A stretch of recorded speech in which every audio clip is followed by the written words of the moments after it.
Nagpaparamdam ang former NBA prospect ng Pilipinas na si Kobe Paras. Balik gilas na nga ba? At ang matinding plano ng New Zealand kontra sa Pilipinas sa FIBA Asia Cup Championship. Yan ang ating mga pag-uusapan para sa video natin na ito. So move on na tayo sa hindi naging magandang kampanya ng ating national team last February kung saan ay masaklap na 1-5 win-loss record ang ating sinapit. Kaya sa mga susunod na mga laban na ating sasabakan ay kinakailangan ng matinding paghahanda ng ating national team. Ito nga ang ilang updates para sa gilas patungo sa FIBA Asia Cup Championship na dapat nyong malaman. Ang una na nga dito ay ang plano ng Samang Basketball ng Pilipinas o SBP na magdagdag ng mga malalaro upang maaga pa lamang ay ma-cover up na ang mga magiging problema natin sa mga players availability.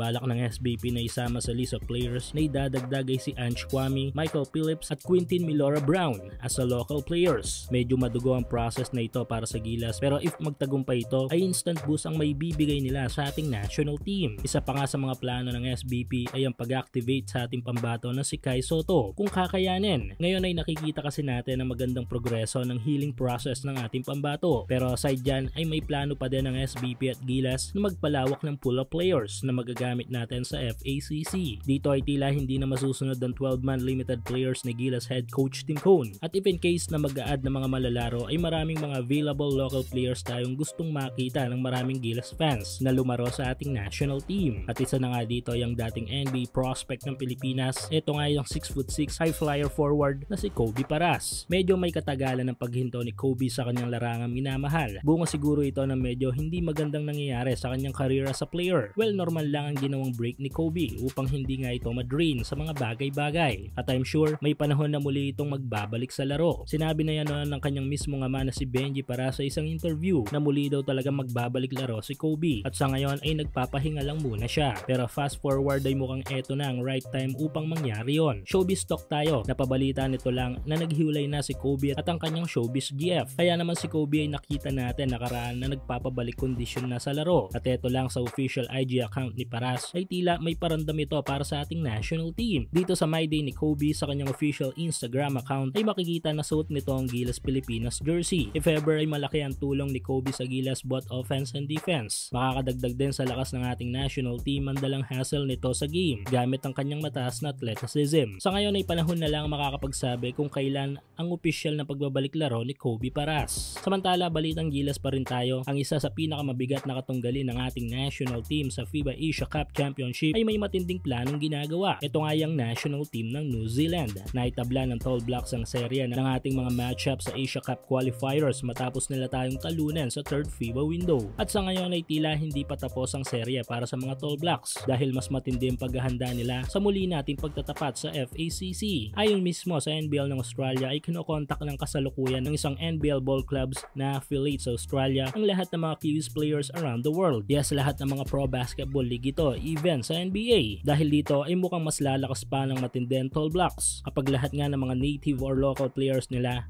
ay kanilang may dadala sa FIBA Asia Cup Championship. Bagay na dapat bigyan na mahigit 100% paghahanda ng Gilas Pilipinas.